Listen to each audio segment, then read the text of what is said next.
Hello tout le monde, enfin tout le monde comme si j'avais des millions de followers, n'importe quoi. Bon bref, que vous soyez 1, 10, 15, 20 personnes, 50 personnes, on s'en fout. Je suis contente de vous retrouver dans ce nouveau podcast. Et alors aujourd'hui, j'avais envie de parler d'un truc dont on ne parle pas aussi souvent qu'il le faudrait. La différence entre les hommes et les femmes. Parce qu'en fait, le main topic de mon podcast, c'est comment concilier vie professionnelle et vie personnelle. C'est vraiment le truc, vous voyez. C'est vraiment sur ça que je veux pouvoir échanger avec vous dans les différents épisodes que je vais produire. Et la partie équilibre couple, enfin voilà, c'est toujours une énigme pour moi. En fait, la semaine dernière, on avait un événement pour un artiste qui s'appelle Salah Ciel, qui est un artiste camerounais juste top, qui a fait enfin voilà, je vais pas lui raconter sa vie, mais je suis en admiration parce qu'il a fait un album avec Beyoncé. Donc, on l'a reçu dans notre loft. Bref, et donc, dans cet événement, il y avait beaucoup de personnes, dont une femme, avec laquelle j'ai échangé à la fin de l'événement, et qui m'a marquée, en fait, parce qu'elle me dit oui, ben voilà, j'ai 20 ans de vie maritale. Et je l'ai regardée comme ça, et je me suis dit, what? 20 ans? OK. I have a lot to learn. I have a lot to learn. A lot. Non, mais en fait, sincèrement, moi, je pense que j'ai été matrixée, quoi. J'ai été matrixée en mode, bon, le couple, c'est compliqué, on divorce, problème de domination homme-femme, femme-homme, enfin bref, un truc complètement... je suis désolée, chers parents, que j'adore, mais j'ai une vision perturbée du couple aujourd'hui. Et qui est liée certainement à mon héritage familial, hein, voilà, on assume, mais qui n'est pas lié qu'à ça. Il y a un problème d'identité.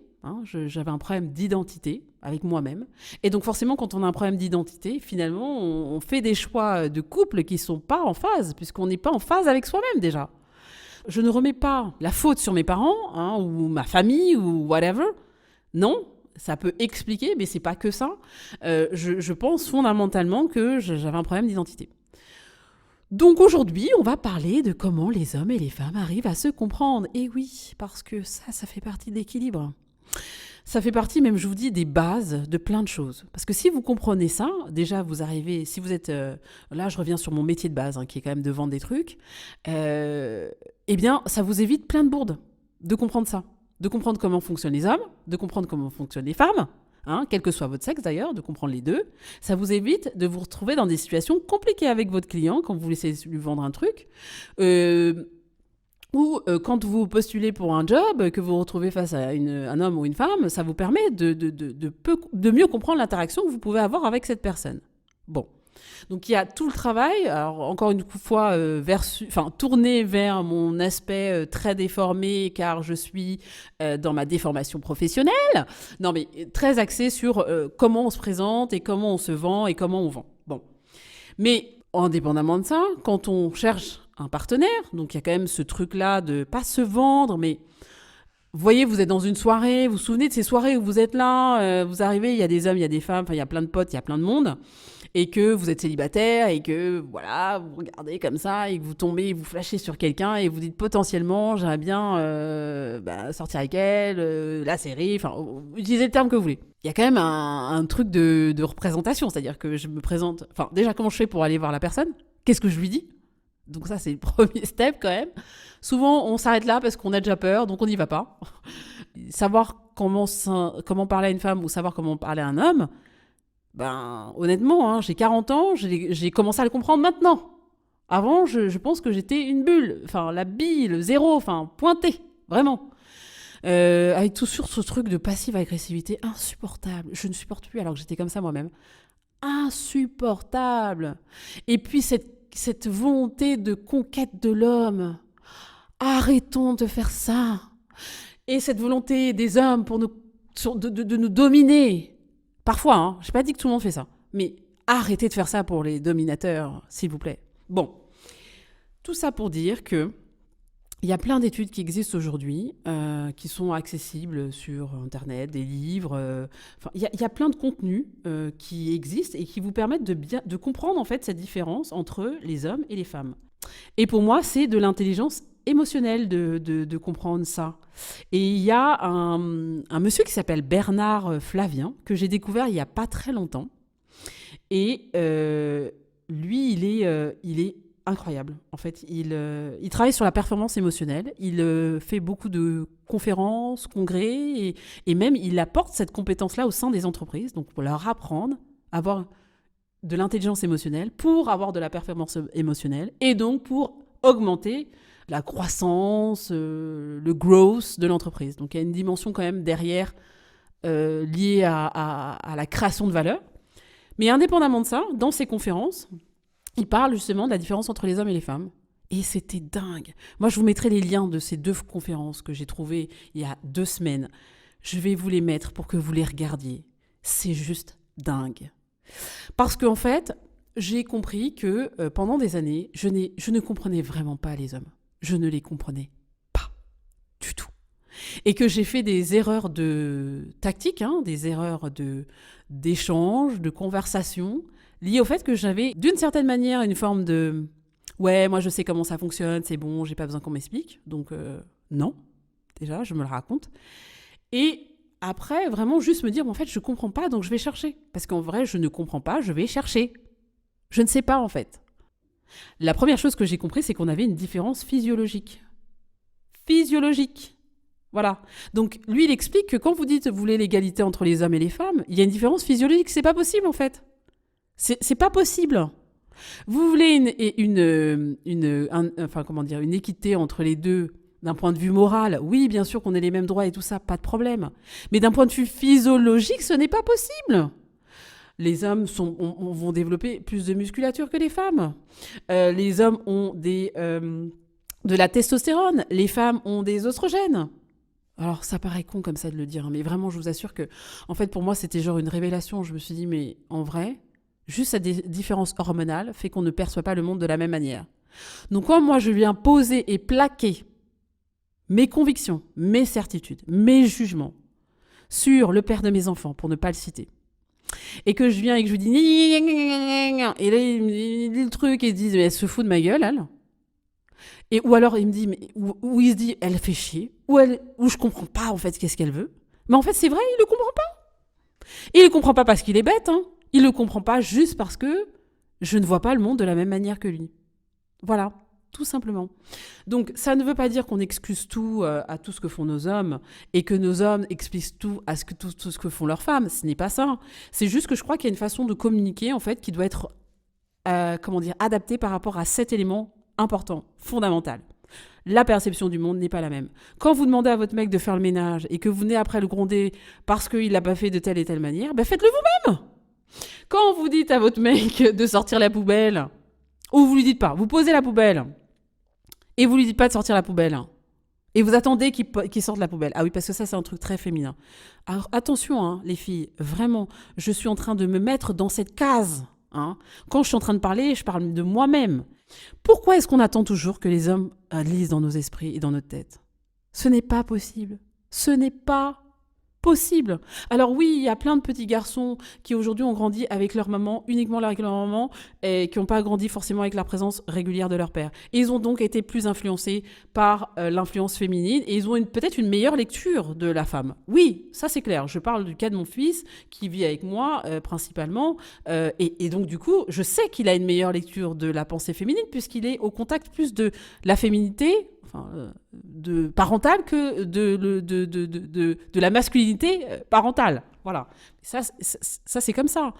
Mais au-delà même de ça, je crois vraiment que il y a un apprentissage à faire, en fait. Même à mes petites filles. Moi, mes petites filles, je commence. Alors, je leur explique pas le truc blanc comme ça. Elles ont 5 ans, pardon. Elles vont avoir 6 ans. Mais j'essaye d'avoir des mots d'enfant et d'avoir une perspective quand même assez pragmatique et simple en fait. Mais ne serait-ce qu'entre eux déjà quand ils s'engueulent, moi je vois des fois mon fils qui s'engueule avec mes filles et inversement et je vois en fait qu'ils se comprennent pas. Je vois qu'ils se comprennent pas. Donc, plutôt que de prendre le pli de défendre mes filles, parce que moi je suis une nana et que je me dis oui, là, bah, j'essaie d'avoir un truc totalement équilibré. En gros, j'en prends un, je les mets en face l'un de l'autre et je leur demande de s'expliquer et d'argumenter les raisons pour lesquelles ils sentent qu'ils n'ont pas été compris. Pourquoi est-ce que Tayana, tu m'as fait ça quand j'avais tel truc, etc. Franchement, ça m'a blessé, ça m'a fait mal. Tayana entend que son frère lui dit ça.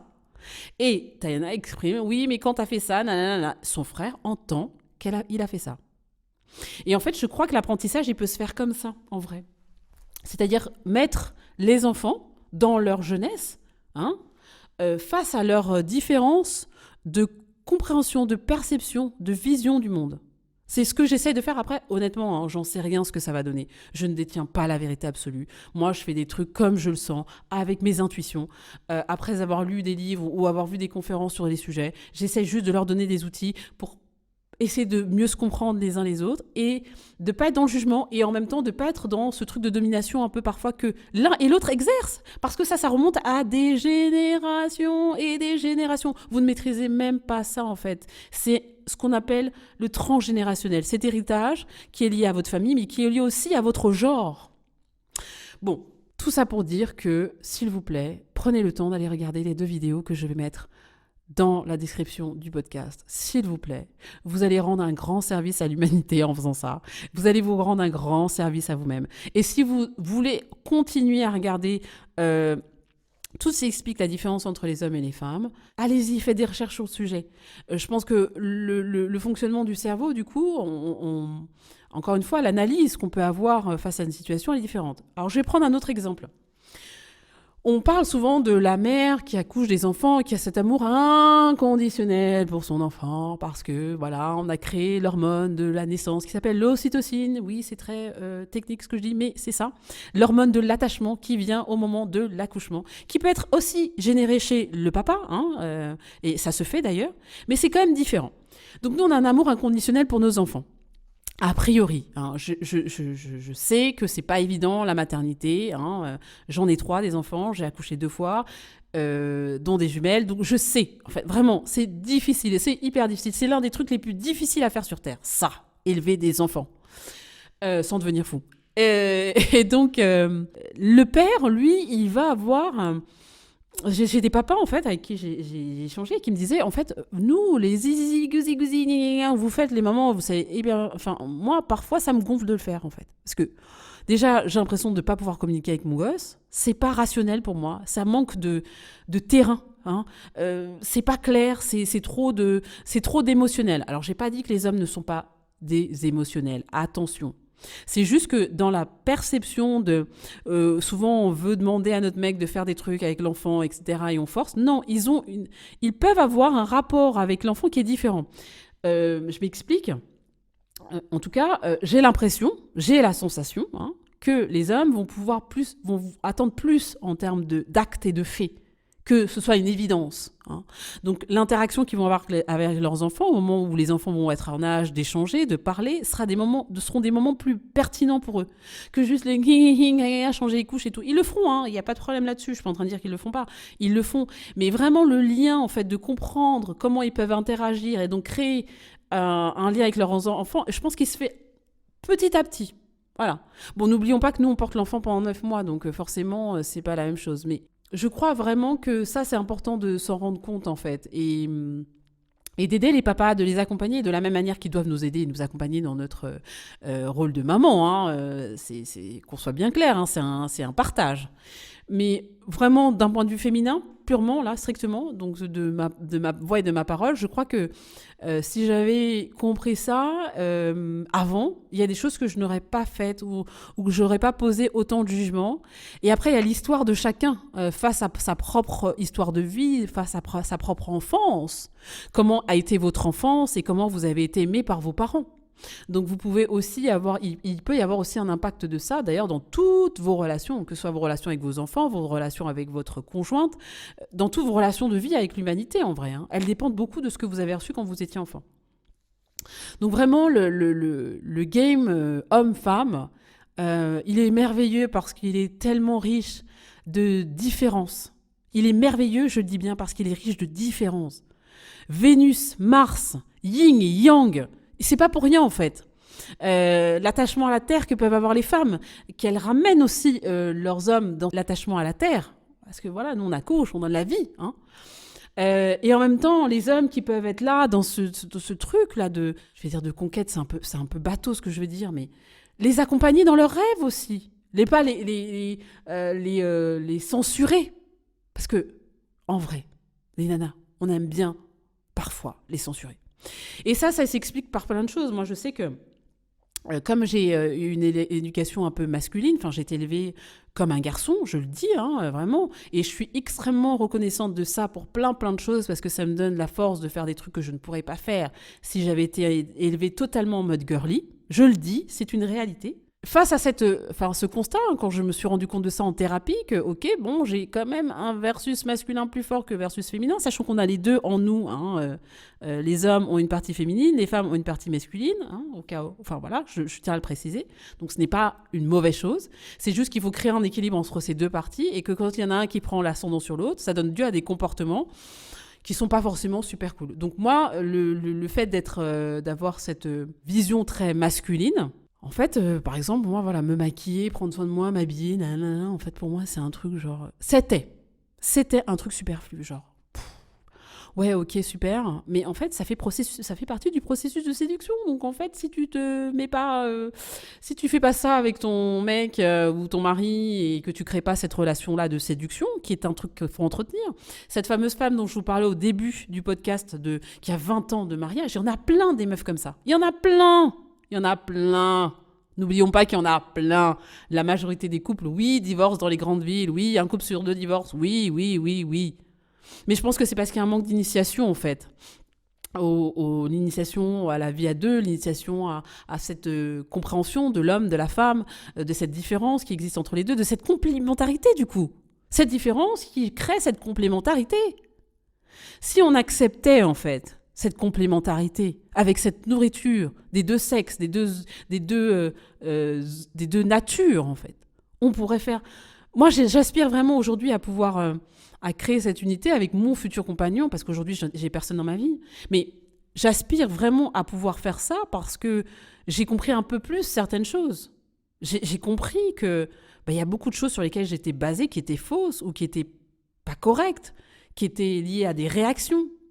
Des comportements aussi de domination. Je crois qu'il y a une partie de moi qui est dominatrice, que j'ai aujourd'hui accepté et qu'aujourd'hui j'ai pas éteint, mais que j'ai tempéré. Il y a certains trucs où effectivement je peux venir, je fonce et là je porte les courses et je fais des trucs dits masculins. Mais qui a dit que c'était plus masculin que féminin ? Ça, c'est encore le cas de la société. Et de l'autre côté, j'accepte de me dire, attends, en fait, si tu veux être dans un rapport où écoute ton mec, en fait, mais écoute-le vraiment. Genre, ne sois pas en train de l'écouter et t'as déjà préparé ta réponse, quoi. Ça, c'est un truc, on fait tout ça. Écoute-le vraiment, comprends-le. Dis-lui que c'est ok. Dis-lui même quand tu t'es trompé, en fait, ou quand t'as été pas sympa, tu peux le dire aussi. Et ça, c'est tout ce qu'on appelle... le pouvoir des émotions, le pouvoir de la vulnérabilité, qui est très bien explicité par Brené Brown, qui est une grande amie de ma sœur Valérie, qui est devenue une amie mon amie aussi, j'avoue. Je suis toujours en train de la taguer là-dessus, lui dire « Ouais, Brené Brown, la vulnérabilité, gna. » Mais en fait, elle a raison. Elle a vraiment raison, Brené Brown. Pouvoir de la vulnérabilité. Soyez vulnérables. Ce n'est pas parce que vous êtes vulnérable que vous perdez le contrôle. Au contraire. En étant vulnérable, vous gagnez du contrôle sur vous-même, sur la compréhension de vous-même, sur ce qui vous êtes. Vulnérabilité. Et après, je dirais, pour terminer ce podcast, la reconnaissance finalement. Parce qu'il y a beaucoup de choses dont on n'est jamais reconnaissant. On n'a pas ceci, on n'a pas cela, on n'a pas le mec qu'on veut, le mec qu'on a, il est nul, et nanani, nanana. Pareil, qu'est-ce qui vous coûte de prendre un papier, un crayon et d'écrire en fait 2 minutes les trucs merveilleux que votre compagnon vous donne, les trucs merveilleux que votre compagnon vous donne. Et les trucs un peu moins cool, à améliorer. Allez, moi je mets version 1, truc à améliorer. Truc à améliorer. Voilà, pour pas faire truc positif, négatif. Truc à améliorer. Et vous vous rendrez compte qu'en créant une communication, en changeant votre façon de parler, en changeant votre body language. Le body language, c'est toute l'attitude du corps. Hein. Il y a énormément de livres sur le body language, vraiment cool. Mais l'attitude corporelle que vous pouvez avoir, les messages que vous émettez avec votre corps, la façon dont vous vous positionnez. Et puis après, de libérer la parole. Dites les choses. Encore une fois, on revient sur la vulnérabilité. Faites ça, déjà, sincèrement, vous allez enlever, plus de 50% de vos problèmes. Je dis bien 50% de vos problèmes problématiques, que vous soyez en couple ou pas en couple. Donc vraiment, allez-y, n'ayez pas peur. Tout ça, c'est toujours sortir de ces zones de confort, c'est-à-dire la zone dans laquelle on a l'habitude de faire certaines choses. On sort de là, on va chercher, on trouve des réponses, on trouve des livres, on trouve des reportages, on trouve des vidéos qui nous expliquent des trucs. On se disait, mais en fait, on est à côté de la plaque. Et on se remet en question, en fait. C'est pas grave. La remise en question, est-ce que c'est un truc de ouf ? Non, personne n'est mort. Remettez-vous en question. Et n'hésitez pas à changer, en fait, des choses. Et vous verrez qu'en fait, votre compagnon, il vous regardera et vous dira, mais merde, qu'est-ce qui se passe ? Ben ouais. Et puis, vous allez apaiser, en fait, des moments qui étaient tout le temps conflictuels. Vous allez... le jour où vous voyez quelqu'un que vous trouvez nice et cool, vous allez le voir et vous lui faites un compliment, en fait. Et vous vous mettez à rencontrer peut-être l'homme de vos rêves parce que vous avez réfléchi à ça, vous avez pensé à ça, vous avez fait la fameuse liste. Alors, on y reviendra sur un autre podcast, mais cette fameuse liste de l'homme de mes rêves ou de la femme de mes rêves, listez ce que vous attendez de quelqu'un. Listez-le. Et une fois que vous l'avez listé, vous avez conscience de ce que vous voulez. Donc du coup, vous créez les opportunités, vous créez les chances de rencontrer la personne que vous voulez. Quand vous n'avez pas verbalisé ce que vous voulez, bah en fait, il se passe rien. Il se passe que des trucs que vous ne voulez pas forcément. Eh bien écoutez, ce fut un plaisir. J'ai beaucoup parlé comme d'habitude, mais j'espère que je vous ai partagé des moments top, incroyables, généreux, plein de rire. Et n'hésitez pas à me dire les sujets sur lesquels vous voulez qu'on parle, on échange, parce que je reste encore formatrice, coach en développement personnel, management et gestion commerciale. Et tous ces éléments mis bout à bout me font parler de plein de choses et je m'intéresse à tous ces sujets et je passe ma journée à écouter des podcasts et des vidéos pendant que je bosse parce que j'ai envie de pouvoir vous parler de choses concrètes et mixer avec mes histoires de vie personnelles parce que je n'ai absolument pas peur d'être vulnérable. Eh bien, je vous souhaite une bonne fin de journée, une bonne soirée, peu importe le moment où vous êtes dans votre vie et je vous dis à bientôt pour mon prochain podcast.